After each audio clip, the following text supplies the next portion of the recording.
সিহত, সুস্থতা, নিরাপত্তার জিন্দেগি নসিব করেন। আমরা সকলে বলি আমিন।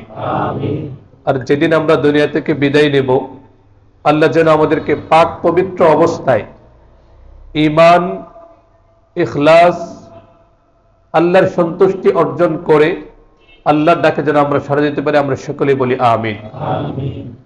আপনারা খেয়াল করেছেন আজকে শেষ দিকে দুটো দোয়ার অংশ পড়েছি।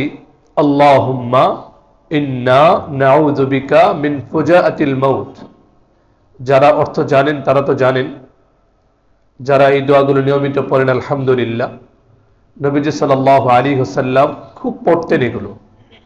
দেখুন, যিনি আল্লাহ সুবহানাহু ওয়া তাআলার পক্ষ থেকে সার্টিফিকেট প্রাপ্ত, যার কোনো গুনাহ নেই, ভুল নেই, আল্লাহ সুবহানাহু ওয়া তাআলা যাকে ফ্রেশ করে নিজের মতো করে যাকে গড়েছেন, সেই মহান মানুষটি কতভাবে আল্লাহ সুবহানাহু ওয়া তাআলার কাছে দোয়া করতেন। তো তার দোয়ার একটি অনন্য সৌন্দর্যের দিক ছিল, তিনি সব সময় শেষ পরিণাম যেন ভালো হয়, শেষটা যেন ভালো হয়। ওনার তো ভালো হবে নিশ্চিত, তো উনি বারবার দোয়ার মাধ্যমে আমাদেরকে শিখিয়েছেন, উম্মতকে শিখিয়েছেন যে তোমরা যখনই দোয়া করবে আল্লাহর কাছে দুনিয়া চাবে, দুনিয়া যতটুকু চাবে তার চেয়ে আরো বেশি গুরুত্ব দিয়ে আখিরাতটা চাইবে, যেন শেষটা ভালো হয়। সুবহানাল্লাহ। নবীজি সাল্লাল্লাহু আলাইহি ওয়াসাল্লাম এভাবে দোয়া করতেন যে আল্লাহ, আল্লাহুম্মা ইন্না নাউযু বিক, আল্লাহ আপনার কাছে পানাহ চাই, আপনার কাছে আশ্রয় চাই, মিন ফুজাআতিল মাউত, হঠাৎ মৃত্যু থেকে। হঠাৎ করে মৃত্যু চলে আসলো। একটা সময় তো দেখা যায় অসুস্থ থাকতে থাকতে ক্লান্তি চলে আসে, বা অনেকেই দীর্ঘ সেবা শুশ্রূষা করতে করতে ডাক্তারের কথা থাকে যে হয়তো তিনি লম্বা সময় আর পাচ্ছেন না। এটা এক জিনিস, তবে ইস্তেগফার করার সুযোগ হয়। আর হঠাৎ যে মৃত্যুটা চলে আসে, অনেকে নাউযুবিল্লাহি মিন যালিক গুনাহের অবস্থায় থাকতে পারে, পেরেশানি অবস্থায় থাকতে পারে। অনেক সময় মানুষের খুব বেশি পেরেশানি হলে আল্লাহর উপর নির্ভরতা কমে যায়, ঠিক কিনা? অনেক বিপদ আপদ বারবার আসতে আসতে মানুষের মধ্যে শয়তান মনের মধ্যে ধোঁকা দেয় যে আল্লাহ খালি আমারই ছিল, আর কেউ ছিল না। এই জাতীয় ধোঁকা শয়তানে দিয়ে দেয়। এই অবস্থায় মৃত্যু চলে আসলে আল্লাহর প্রতি ভাব থাকে। তো এই জন্যে নবীজি সাল্লাল্লাহু আলাইহি ওয়াসাল্লাম সব সময় আল্লাহর কাছে পানাহ চাইতেন, বলতেন যে আল্লাহ, হঠাৎ মৃত্যু থেকে তোমার কাছে পানাহ চাই, আমার মৃত্যু যেন হঠাৎ না হয়। এরপরে তিনি আরো দোয়া করতেন, ওয়া নাউযু বিকা মিন মিতাতিস সু, মন্দ মৃত্যু মানে গুনাহেরত অবস্থায় মৃত্যু, আল্লাহ সুবহানাহু ওয়া তাআলা অসন্তুষ্ট এমত অবস্থায় মৃত্যু, এসব মৃত্যু থেকে আল্লাহ আপনার কাছে পানাহ চাই। কথাগুলো এই জন্য বলছি, দেখুন গতকালকে যারা মাগরিবের নামাজ পড়েছিলেন, আমার ছোট চাচু এসেছিলেন, প্রায় 16 বছর অন্যায়ভাবে বিডিআর বিদ্রোহের প্রহসনের মামলায় প্রায় 16 বছর কারারুদ্ধ থাকার পরে গতকালকে 1টা বা 12:30টার দিকে উনি বের হয়েছিলেন। একটা আনন্দ ঘন পরিবেশ আমরা এখানে নিয়ে এসেছিলাম। তো এসা পর্যন্ত উনি ছিলেন বাসায়। এসার পরে ওনার ভাইরার বাসা উত্তরায়, সেখানে যাচ্ছেন, বাসায় উঠবেন। এই মুহূর্তে চাচুর সম্বন্ধী, দ্বিতীয় সম্বন্ধী স্কুল মাস্টার ছিলেন, হঠাৎ করে ওনার ইন্তেকালের সংবাদ আসলো। ইন্না লিল্লাহি ওয়া ইন্না ইলাইহি রাজিউন। সুস্থ মানুষ, ফিশারির ছিল ওনার, সারাদিন স্কুলে পড়িয়ে মাগরিবের নামাজের পরে ফিশারিতে যে মোটর পানি দিবে না কি জানি কাজ ছিল, তো ওখানে সুইচ দিতে গিয়েছেন, একদম তাৎক্ষণিকভাবে বিদ্যুৎ স্পৃষ্ট হয়ে স্পট ডেড জায়গায় চলে গিয়েছে। তো এরপরে পরিবার সদস্যরা দ্রুত হাসপাতালে নিয়ে গিয়েছিলেন। তো ওখান থেকে যখন ফিরে আসা, ওনাকে নিয়ে আসা হয়, তখন ওনার স্ত্রী জানতেন না যে কি হচ্ছে। অসুস্থ ছিলেন স্ত্রী একটু। ঠিক 3 থেকে 4 ঘন্টার মাথায় ওই স্ত্রীও স্ট্রোক করে দুনিয়া থেকে চলে গেল। কত মর্মান্তিক, কত অনিশ্চিত আমাদের জীবন। একটা পরিবার, বাবাও চলে গেলেন, মাও চলে গেলেন, স্বামী স্ত্রী 4 ঘন্টার ব্যবধানে চলে গেলেন। যেতে হবে, এটাই ফাইনাল কথা। কেউ আগে যাবে, কেউ পরে যাবে। ওনারা চলে গিয়েছেন, আমরা যাব না, আমাদেরকেও যেতে হবে। তো শোকের দিনে একটা দুঃখের মাতম হয়ে গেল আমাদের। কষ্ট হলেও আল্লাহর ফায়সালায় মেনে নেওয়া ছাড়া কোনো উপায় ছিল না। জানাজা হয়ে গিয়েছে 11টায়। আমাকে বলেছিলেন যাওয়ার জন্য, আমি জুমার জন্য আর যাইনি। এখান থেকে ফজরের সময় দোয়া করেছি, জুমার পরে দোয়া হবে। তো যাক, বলছিলাম এই কারণে, সুস্থ সবল একটা মানুষ, চাকরি আরো প্রায় 2 বছরের মতো বাকি ছিল, কত স্বপ্ন ছিল, ছেলে মেয়েরা আস্তে আস্তে বড় হচ্ছে। সব স্বপ্ন কোরবান করে, সব স্বপ্ন কল্প পাকায় ভর করে যত স্বপ্ন দেখতেন সব স্বপ্ন রেখে তিনি চলে গেলেন। ওনার স্ত্রীও চলে গেলেন। আমাদেরকে চলে যেতে হবে। তো আমরা এই মরহমার জন্য দোয়া করি, আল্লাহ যেন তাদেরকে মাফ করে দেন। আর আমরা আল্লাহ সুবহানাহু ওয়া তাআলার কাছে দোয়া করি আল্লাহ যেন আমাদেরকে হেফাজত করেন। এখান থেকে শিক্ষা গ্রহণ করি যে কখন মৃত্যু চলে আসে আমরা জানি না। মৃত্যু চলে আসলে ওই সময় যদি মালাকুল মাউত, মৃত্যুর যে ফেরেশতা, তার কাছে যদি তো হাত জোর করে বলি যে ভাই একটু সময় দেন, আমার কিছু গুনাহ রয়ে গিয়েছে, ইস্তেগফার করতে পারিনি, আমার হক বাকি রয়ে গিয়েছে, বোনের হকটা আমি তো দিতে পারিনি, অন্যায়ভাবে ভাইয়ের হক নষ্ট করেছিলাম, ভোগ করেছিলাম, মানুষের সম্পদ গ্রাস করেছিলাম, ভেবেছিলাম যে হজ করে এসে ভালো মানুষ হয়ে যাব, নামাজি হব, রোজা রাখবো, কোরআন তেলাওয়াত করব। ভাই আমাকে একটা মাস সময় দেন, বিশুদ্ধ কোরআন তেলাওয়াতটা শিখে আমি আপনার কাছে আসব, আপনার ডাকে সাড়া দিব। এসব সুযোগ আছে? কোনো সুযোগ নেই। তো মৃত্যুগুলো আমাদেরকে চোখে আঙুল দিয়ে দেখিয়ে দেয়। উপদেশ নসিহত 2 ধরনের। এক হচ্ছে কোরআন, যেটাকে বলা হয় সবাক, আর নসিহাতুন নাতিকা, সবাক নসিহত। সবাক নসিহত, যে নসিহত কথা বলে বলে বলে বলে আমাদেরকে জানিয়ে দেয়। আরেকটা নসিহত হচ্ছে নির্বাক নসিহত, আর নসিহাতুস সামিতা, নির্বাক নসিহত, কোনো আওয়াজ নেই কিন্তু আমাদেরকে উপদেশ দিয়ে যায়, সেটা হচ্ছে মৃত্যু। এজন্য আমাদের বড়রা বলেছেন কাফা বিল মাউতি ওয়াইজান, এত উপদেশের প্রয়োজন নেই, উপদেশ নসিহতের জন্য মৃত্যুই যথেষ্ট। যে মানুষটা শুয়ে আছে বা চলে গিয়েছে, সে আমাকে চোখে আঙুল দিয়ে দেখিয়ে দিয়েছে আমি চলে যাচ্ছি, তোমাকেও চলে যেতে হবে, কারণ কুল্লু নাফসিন যায়িকাতুল মাউত সুম্মা ইলাইনা তুরজাউন। কখনো আল্লাহ বলেন কুল্লু নাফসিন যায়িকাতুল মাউত ওয়া নাবলুকুম বিশ-শাররি ওয়াল খাইরি ফিতনাহ ওয়া ইলাইনা তুরজাউন। কত ভাবে যে আল্লাহ আমাদেরকে মৃত্যুর কথা স্মরণ করিয়ে দিয়েছেন। আর মৃত্যুর কথা এজন্য স্মরণ করে দেওয়া হয়েছে, হাদিসে নবীজি সাল্লাল্লাহু আলাইহি সাল্লাম বলেন আকসিরু যিকরা হাদিমিল লাযযাত আল মাউত। এত গুনাহে আমরা নিমজ্জিতের বড় কারণ হচ্ছে আমরা মৃত্যুকে ভুলে যাই। মৃত্যুদণ্ড জারি করা হয়েছে, 3 মাস পরে তার মৃত্যুদণ্ড কার্যকর করা হবে। যদি সে মস্তিষ্ক বিকৃত না হয়, যদি সে পাগল না হয়, নিঃসন্দেহে সে 3টা মাস খুব ভালো করে কাটাবে, ঠিক কিনা? 3টা মাস না, বলছি মৃত্যুদণ্ড কার্যকর হয়ে গিয়েছে, 3 মাস সে আমল করবে, নেক আমল করবে, এটা ঠিক কিনা? নেক আমল করবে যে যাক 3টা মাস আমার চলে যেতে হবে।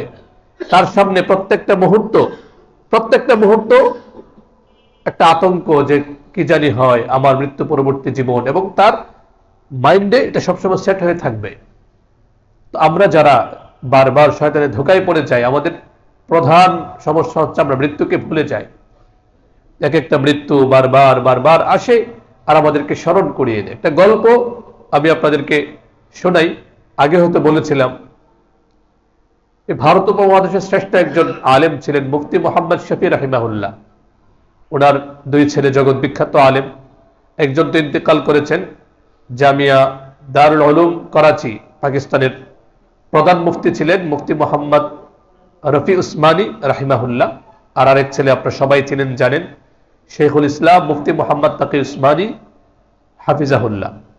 তো মুফতি তাকি উসমানী হাফিজাহুল্লাহ উনি গল্পটা লিখেছেন ওনার বাবার বরাতে।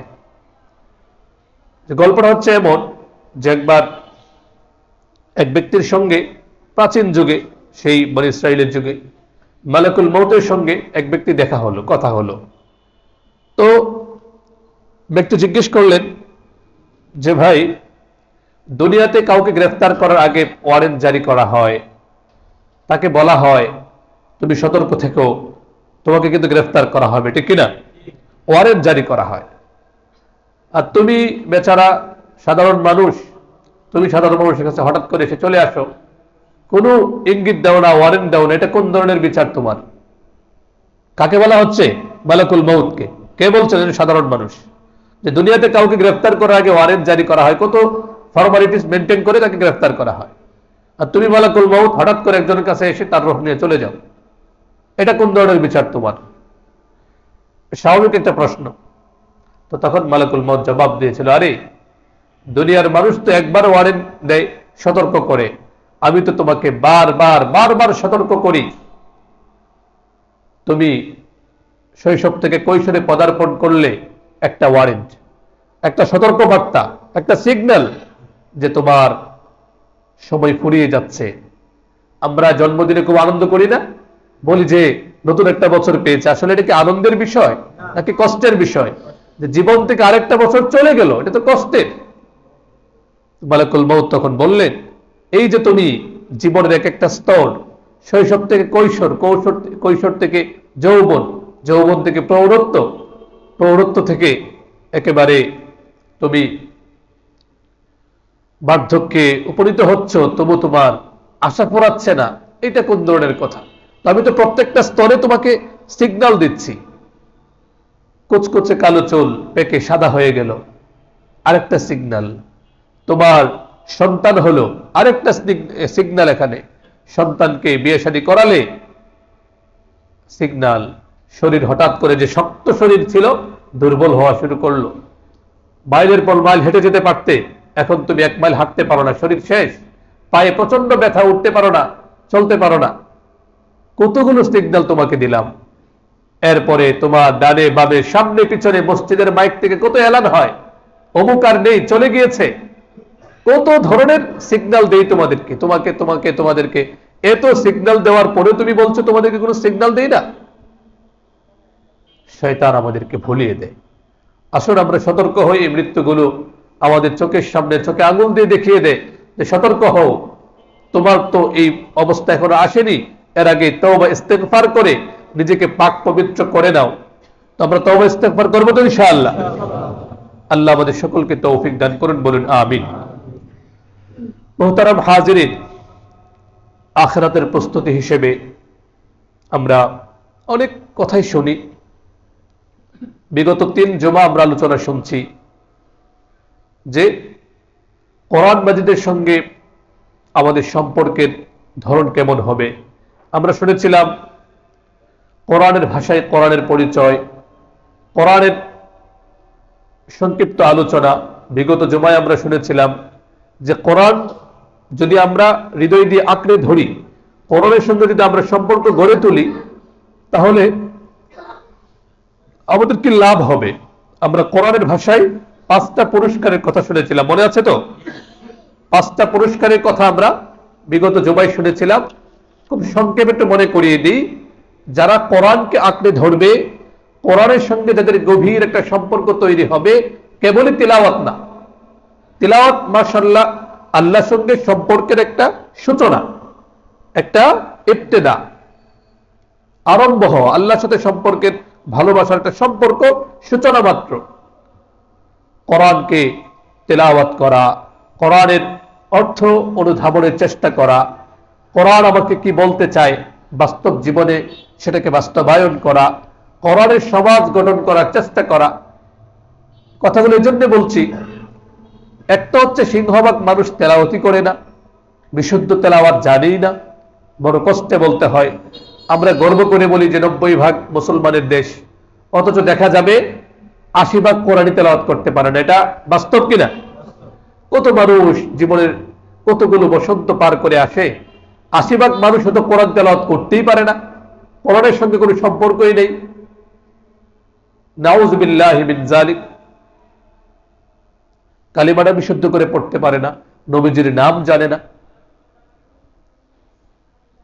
বেশ কিছুদিন আগে একটা বই পড়ছিলাম, একজন উত্তরবঙ্গ সফর করে এসেছেন, এক দায়ী ভাই, অমুসলিমদের মাঝে দাওয়াতের কাজ করেন। বইটার নাম হচ্ছে বাংলায় বাজে গির্জার বাঁশি, এই শিরোনামে। তো তিনি দেশের অবস্থা, উত্তরবঙ্গের অবস্থা ওই বইয়ে তুলে ধরেছেন সংক্ষেপে, যদিও এটাতে হাসিও আসে আবার অনেক কষ্টও আসে এটার মধ্যে। এক মুরব্বী, বয়স হবে কমপক্ষে 70, তাকে জিজ্ঞেস করা হলো, আপনি কি নবীজি সাল্লাল্লাহু আলাইহি ওয়াসাল্লামের নাম জানেন? সে বলল জানি। বলুন তো নামটা। সে বলতেছে শেখ মুজিবুর রহমান। মানে অবস্থাটা হচ্ছে এমন, জীবনে কোনোদিন তার কানে যায়নি, যেহেতু শেখ মুজিবুর রহমানের নাম শুনে অনেক জায়গায় বড় মনে করছে যে বড় কিছু একটা হবে, ব্যাস। তো ভয়াবহ অবস্থা। তারাও নিজেদেরকে মুসলমান দাবি করছে, আব্দুর রহমান আব্দুল করিম, নাম কিন্তু আব্দুর রহমান আব্দুল করিম, অথচ নবীর নাম জানে না, কালিমা তৈয়বা বলতে পারছে না। তারাও নিজেদেরকে মুসলমান দাবি করে। নাউযুবিল্লাহি মিন যালিক। কথাগুলো এজন্য বলতে হয়, একটা জীবন চলে যায়। তো 80% মুসলমান হয়তো কোরআন তেলাওয়াতই করতে পারে না, এর চেয়ে দুঃখজনক বাস্তবতা আর কিছু নেই। আর বাকি ধরুন 10% ধরে নিলাম, জানি না বাস্তবতা কি, বাকি 10% যে কোরআন তেলাওয়াত করে, এর মধ্যে দেখা যাবে 9 ভাগে কোরআন কি পড়ছে কিছু বুঝে না। এর বাস্তব প্রমাণ হচ্ছে যে 10% মুসলমান ধরলাম যে ফজরের নামাজ পড়েছে, ফজরের নামাজ পড়ার পরে সে যখন নামাজ পড়ে সুন্দর মতো ফ্রেশ হয়ে সুটকুট গায়ে পড়ে অফিসে গেল, যাওয়ার পরে টেবিলের নিচ দিয়ে নেওয়া শুরু করলো। বুঝতে পেরেছেন তো টেবিলের নিচ দিয়ে কি? অথচ আল্লাহ সুবহানাহু ওয়া তাআলার নির্দেশ সে কিন্তু পড়ে গিয়েছে, তেলাওয়াত করেছে, ইয়া আইয়ুহাল্লাযীনা আমানু লা তাকুলু আমওয়ালাকুম বাইনাকুম বিল বাতিল। অন্যায়ভাবে কারো সম্পদ তোমরা গ্রাস করো না, সম্পদ ভক্ষণ করো না। সে কিন্তু কোরআন তেলাওয়াত করে গিয়েছে একটু আগে, বাস সে ঠিকই ঘুষ নিচ্ছে। আরেকজন নামাজ পড়েছে, একটু পরে গিয়ে সে সুদী কারবারে সে বিনিয়োগ করছে, মানুষের কাছ থেকে সুদ নিচ্ছে, অথচ সে কিন্তু পড়ে গিয়েছে ও আহাল্লাল্লাহুল বাইআ ওয়া হাররামার রিবা। আল্লাহ ব্যবসাকে হালাল করেছেন, সুদকে হারাম করেছেন। ফামান জাআহু মাউইযাতুম মির রাব্বিহি ফান্তাহা ফালাহু মা সালাফ ফাইন লাম তাফআলু ফাআযানু বিহারবিন মিনাল্লাহি ওয়া রাসূলিহি। সে কিন্তু পড়ে গিয়েছে, তেলাওয়াত করেছে যে আল্লাহ জানাচ্ছেন সাবধান, সুদ থেকে বেঁচে থাকো, সুদ হারাম এটা জানার পরেও যদি কেউ সুদ খায়, কি ভয়ঙ্কর ধমকি। মানে আল্লাহ বলেন ফাআযানু বিহারবিন মিনাল্লাহি ওয়া রাসূলিহি, তুমি আল্লাহ এবং তার রাসূলের সঙ্গে কিয়ামতের দিন আল্লাহ বলবেন খুয সিলাহাক, তুমি তোমার অস্ত্র নাও। ওয়া আযান বিহারবিন মিনাল্লাহি ওয়া রাসূলিহি, আল্লাহ এবং তার রাসূলের সঙ্গে লড়াই করার জন্য প্রস্তুত হও। বলুন নাউযুবিল্লাহ। আপনাদেরকে জিজ্ঞেস করি, কিয়ামতের দিন কেউ আল্লাহ এবং তার রাসূলের সঙ্গে লড়াই করে পারবে? সে কিন্তু কোরআন তেলাওয়াত করে গিয়েছে, কিন্তু সে কিছুই জানে না। তো বলছিলাম কোরআন তেলাওয়াত করতে হবে। তেলাওয়াত এটা স্বতন্ত্র ইবাদত। এখানে অনেকে আবার বিভ্রান্তি ছড়ায় যে কোরআন তেলাওয়াত অর্থ না বুঝে পড়লে ইবাদত হবে না, এটা ভুয়া কথা। স্বতন্ত্র কোরআন মাজিদের তেলাওয়াতই স্বতন্ত্র একটা ইবাদত। অর্থ সহ পড়তে পারলে সোনাই সোহাগা, ঈমান যে বাড়ে, আপনি যে দিনের উপর চলতে পারবেন, এটা একটা সুন্দর দিক হচ্ছে অর্থ সহ পড়া। এবং আলহামদুলিল্লাহ এমন কোন মানুষ নেই যে মেহনত করলে সে পারবে না। মানুষ পরিশ্রম করে কত কিছু করে ফেলে। যদি আলহামদুলিল্লাহ আপনারা পরিশ্রম করেন, মেহনত করেন, বিশুদ্ধ তেলাওয়াত যেমন শিখতে পারবেন, কোরআনটাকে বোঝার মতো মৌলিক একটা যোগ্যতা আপনাদের হবে। যদিও গবেষণা করার জন্য আরো অনেক স্তর পার হতে হবে। এখানে একটা ভুল বোঝাবুঝি হয় অনেকের। অনেকে মনে করে যে একটু অনুবাদ পড়ে ফেললেই সে গবেষণা করে ফেলবে, অথচ গবেষণা স্তর পার হওয়ার জন্য, গবেষণা স্তরে যাওয়ার জন্য আপনাকে 15টা বিষয়ে পারদর্শী হতে হবে। আলহামদুলিল্লাহ আমাদের কওমি মাদ্রাসায় আমরা 14 থেকে 15 বছর পড়াশোনা করে একটা স্তরে উপনীত হওয়ার পরেও আমরা উস্তাদদের সঙ্গে পরামর্শ করে কোন একটা বিষয় বুঝে না আসলে তাদের দিক নির্দেশনায়, তাদের গাইডলাইন নিয়ে আমাদেরকে অগ্রসর হতে হয়। তো বলছিলাম কোরআনটাকে হৃদয়ে ধারণ করতে হবে, বিশুদ্ধ পড়তে হবে, বুঝতে হবে, তাহলে ইনশাআল্লাহ পুরস্কারগুলো পাবো। 1 নম্বর পুরস্কার বলেছিলাম, যারা কোরআনের সঙ্গে গভীর সম্পর্ক স্থাপন করবে, কোরআনকে তেলাওয়াত করবে, কোরআনের বিধানগুলো ব্যক্তি, পারিবারিক, সামাজিক, রাষ্ট্রীয় সর্বত্র বাস্তবায়নের চেষ্টা করবে, আল্লাহ সুবহানাহু ওয়া তাআলা তাকে মুমিনের কাতারে শামিল করে নেবেন। সুবহানাল্লাহ। এছাড়া যতই মুখে মুখে আমরা বলি নামাজ পড়ে না কেন ঈমান আছে, এই টাইপের কথা আছে না সমাজে? নামাজ পড়ো না আবার ইমান আনবো কোত্থেকে? কোরআন তেলাওয়াত করতে পারো না, ইমানদার কোন ধরনের ইমানদার? তো যদি আমি কোরআনটা তেলাওয়াত করি, পড়ি, বুঝি, আমল করি, তাহলে আমি ইমানদারদের কাতারে শামিল হব। দ্বিতীয় পুরস্কার বলেছিলাম, ইমান বৃদ্ধি পাবে, প্রতিনিয়ত ইমানের যে কোয়ালিটি সেটা উপরের দিকে যাবে। 3 নম্বর পুরস্কার, মানসিক প্রশান্তি আসবে, অন্তরে প্রশান্তি আসবে। 4 নম্বর পুরস্কার, আল্লাহর পক্ষ থেকে নিরাপত্তা লাভ হবে। 5 নম্বর পুরস্কার ছিল আল্লাহ সুবহানাহু ওয়া তাআলা কোরআন মাজিদের মাধ্যমে এমন পুরস্কার, এমন নিয়ামত আল্লাহ দান করবেন, যতটুকু তিলাওয়াত করবে ততটুকু সওয়াব তো সে পাবে, তার চেয়ে আল্লাহ তার শান মোতাবেক, আল্লাহ যেমন বড়, তার দান, তার পক্ষ থেকে উপহারটা ওই রকম বড় হবে। আল্লাহ সুবহানাহু ওয়া তাআলা কোরআন তেলাওয়াতকারীকে, কোরআনের সঙ্গে গভীর সম্পর্ক স্থাপনকারীকে আল্লাহ শান অনুযায়ী অনেক অনেক অনেক বেশি পুরস্কার দান করবেন। সুবহানাল্লাহ। এই তো গেল পুরস্কারের কথা। তো যেখানে পুরস্কার আছে সেখানে তিরস্কার আছে কিনা? পুরস্কার তো পাওয়ার জন্য যে শর্তাবলী বললাম, বিশুদ্ধ কোরআন তেলাওয়াত এবং কোরআনের বিধানগুলো পালনের চেষ্টা করা। এর উল্টাটা যদি করা হয়, কোরআন তেলাওয়াত করে না, বা তেলাওয়াত করলেও এমন এমন কথা বা চিন্তা লালন করে যে কিসের আবার কোরআনের আলোকে রাষ্ট্র চলবে, এই জাতীয় ভয়ঙ্কর চিন্তা যারা লালন করবে, কোরআন মাজিদের ভাষায় অনেক শাস্তির কথা আমরা এখানে 5টা মনে রাখার জন্য সহজ সুবিধার্থে 5টা শাস্তির কথা জানবো আমরা। কয়টা শাস্তি? 5টা শাস্তি। 1 নম্বর শাস্তি হচ্ছে, যারা কোরআন থেকে দূরে থাকবে, মানে কোরআন তেলাওয়াতও করবে না, কোরআনকে বোঝার চেষ্টা করবে না, কোরআনের সমাজ গড়ার কোনো মেহনত করবে না, কোরআনের দাওয়াতকে ছড়িয়ে দেওয়ার কোনো প্রচেষ্টার সঙ্গে সে যুক্ত হবে না, মোট কথা কোরআনকে সে উপেক্ষার নজরে দেখবে, সেটা যেভাবেই হোক।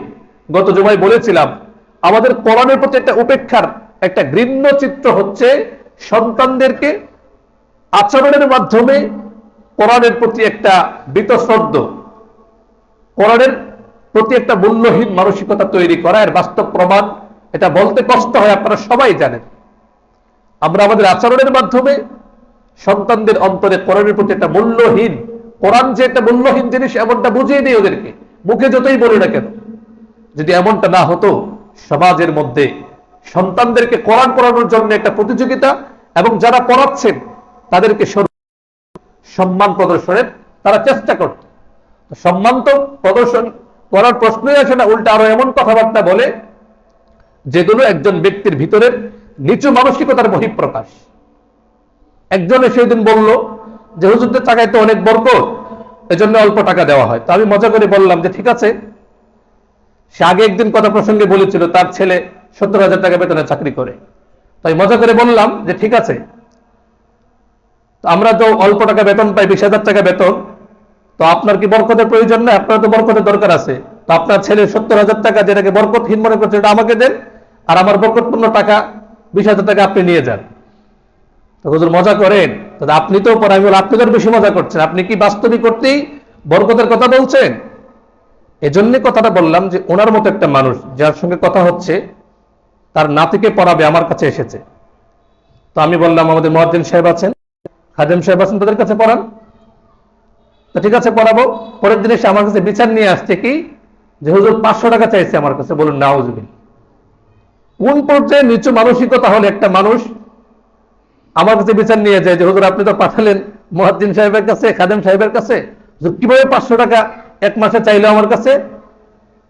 তো আমার এক প্রচন্ড রাগ আসলো এবং এমন খারাপ লাগলো, ভাবলাম যে সমাজটা কোন পর্যায়ে নষ্ট হয়ে গিয়েছে। আচ্ছা, 500 টাকা এটা কোনো টাকা বলেন? এগুলো কোনো কথার বিষয়? আবার আমার কাছে গিয়েছে বিচার নিয়ে যে 500 টাকা হুজুর কেন দিতে হবে? আমি আগে বলছি যে আপনার জন্য এইভাবে কোরআন শেখানোর কোনো দরকার নেই, আপনি যান। যার কাছে 1 মাস একজন হাফেজ সাহেব পরিশ্রম করে পড়াবেন, 500 টাকা দেওয়ার জন্য আপনি আমার কাছে বিচার নিয়ে আসছেন, আপনার কোরআন শরীফ পড়ানোর কোনো দরকার নেই। আপনি কোরআনের অবমাননা করলেন, আপনি ইস্তেগফার করেন, তওবা করেন মিয়া। আবার আমাকে গিয়ে বলে যে হুজুরের টাকায় বরকত আছে। ফাইজলামি ছাড়া কিচ্ছু না। তো যাক, বলছিলাম কোরআনকে উপেক্ষা করার একটা ঘৃণ্য দৃষ্টান্ত আমাদের সমাজ বিধ্বংস হবে না কেন? যে সমাজটা গড়ে ওঠে, ইসলামী সমাজ গড়ে ওঠে কোরআনের উপর। পুরো পৃথিবীটাকে নাড়া দিয়েছে কি? কোরআন।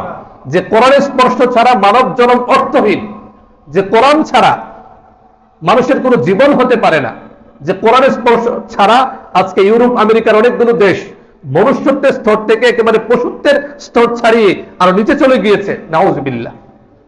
সেই কোরআন সর্বোচ্চ সম্মানের জায়গায় থাকার কথা, যারা কোরআন পড়াচ্ছেন তাদেরকে সর্বোচ্চ সম্মানে রাখার কথা, সেখানে অন্যান্য বিষয়ে ওগুলোকে ছোট করছি না, কিন্তু যদি মর্যাদা করা হয় কোরআনের উপরে কোনো কিছু হতে পারে?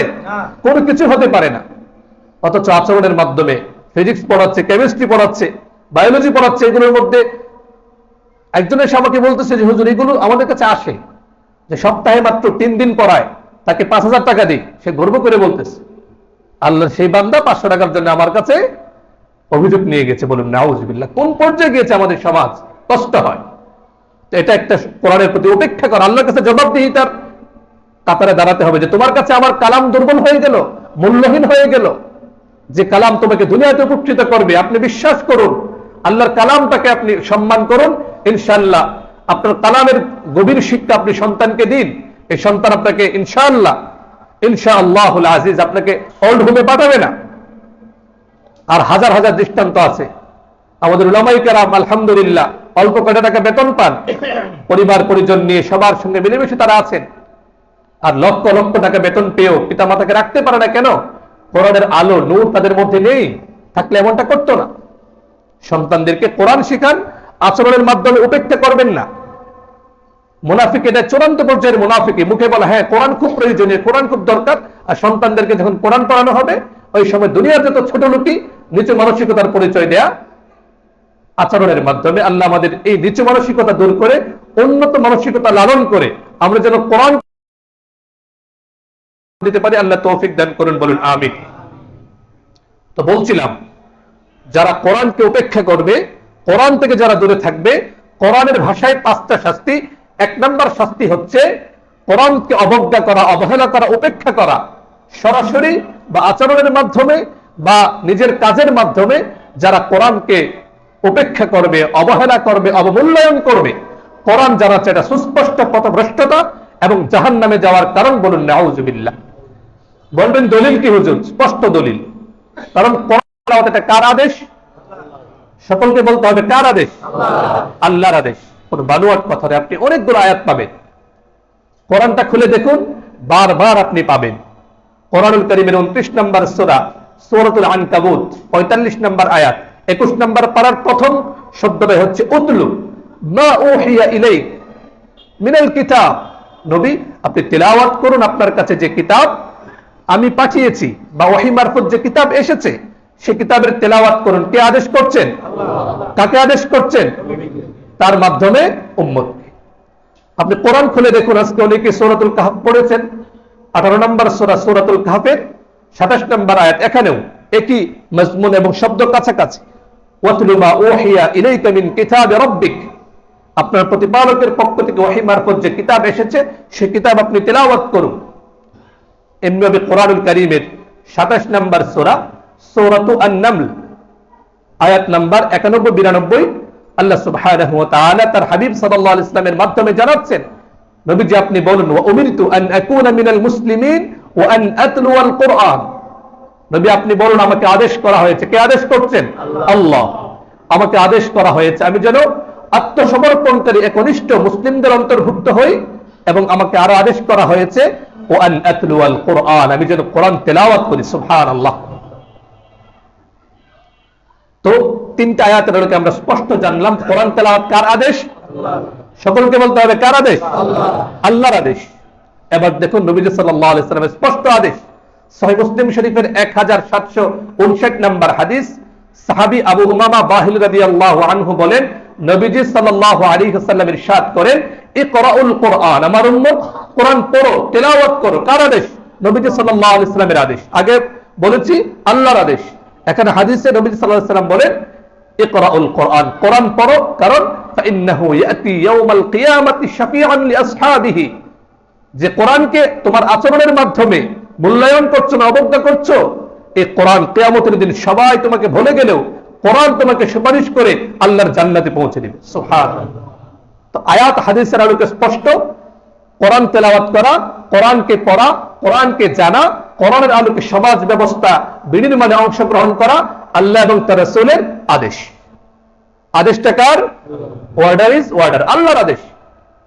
এখন দেখুন, এখন যদি আমি কোরআনকে উপেক্ষা করি, অবজ্ঞা করি, তেলাওয়াত না করি, তাহলে কার আদেশ অমান্য করা হলো? সকলকে বলতে হবে কার আদেশ? আল্লাহর আদেশ অমান্য করা হলো। আর কি ভয়াবহ অবস্থা হবে যারা আল্লাহর আদেশকে অমান্য করে, আল্লাহ এবং তার রাসূলের আদেশকে যারা অবজ্ঞা করে, উপেক্ষা করে।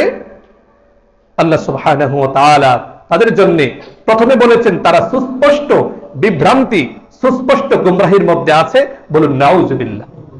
কোরআনুল কারীমের 33 নম্বর সূরা সূরাতুল আহজাব আয়াত নম্বর 36 আল্লাহ সুবহানাহু ওয়া তাআলা বলেন, ওয়া মান ইয়াসিল্লাহা ওয়া রাসূলাহু ফাকাদ দাল্লা দালালাম বাঈদা দালালাম মুবিনা।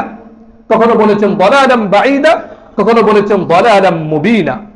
যারা আল্লাহ এবং তার রাসূলের অর্ডারকে উপেক্ষা করে, ইগনোর করে, এটাকে সম্পূর্ণ অবজ্ঞা করে, অবমূল্যায়ন করে, আল্লাহ বলেন সে সুস্পষ্ট গুমরাহি বিভ্রান্তির মধ্যে আছে, সে সুস্পষ্ট ভাবে ধ্বংসের পথে আছে। বলুন নাউজুবিল্লাহ।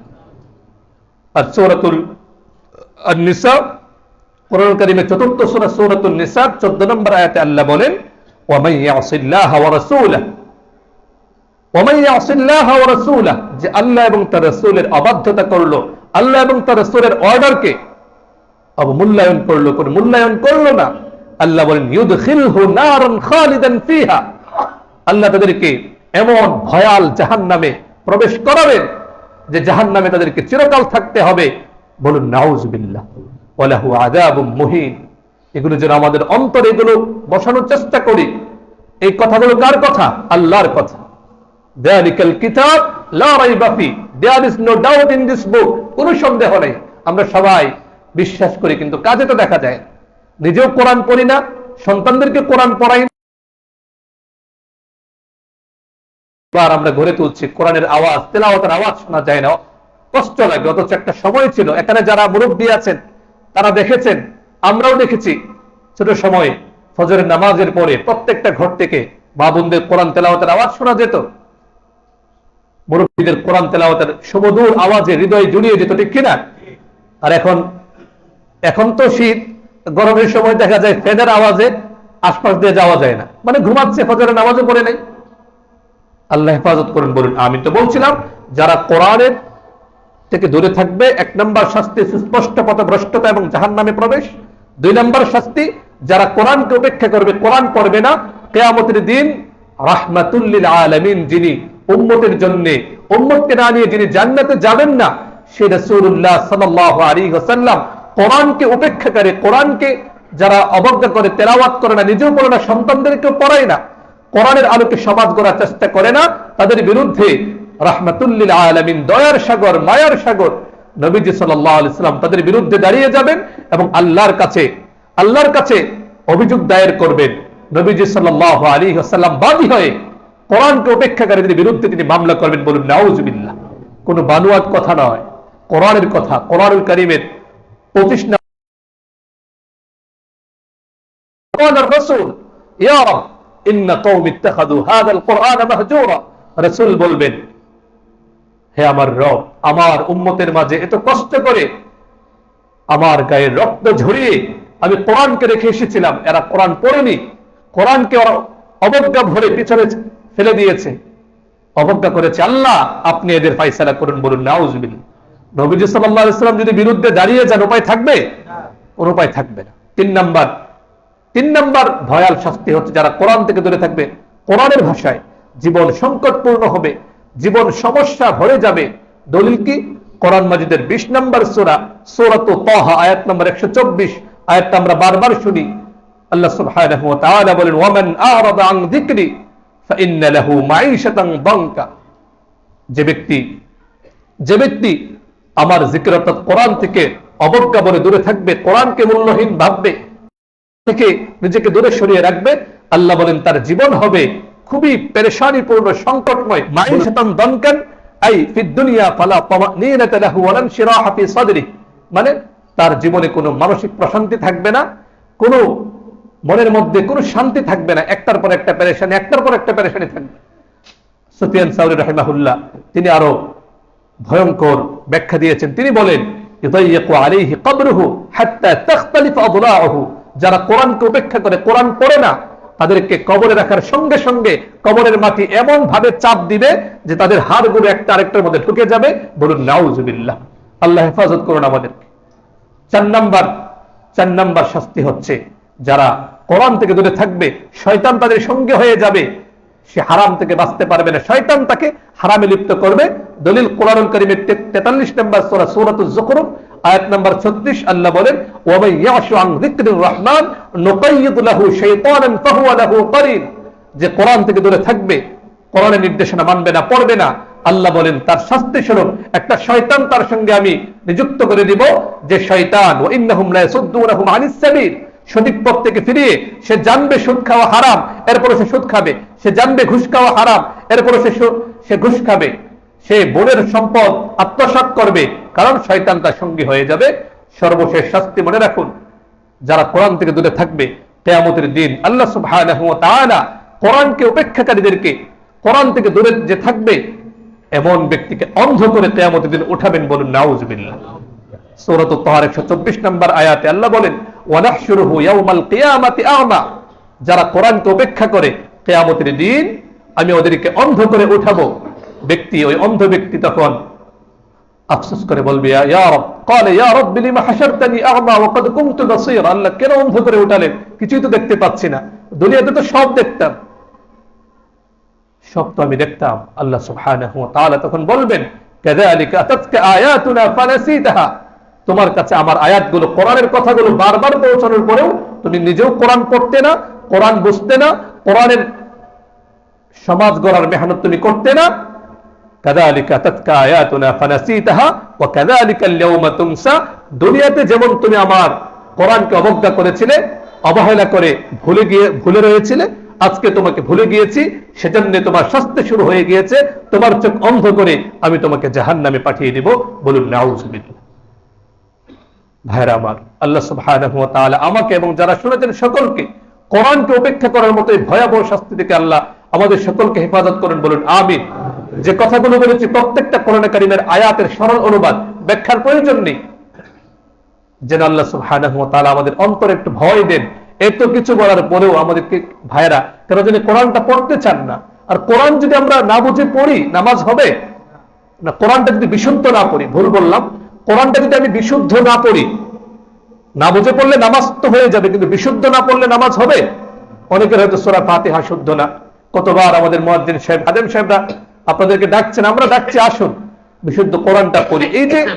এই যে 5টা শাস্তির কথা বললাম, যারা অশুদ্ধ কোরআন তেলাওয়াত করবে, এই 5টা শাস্তি ওদের জন্য আসবে।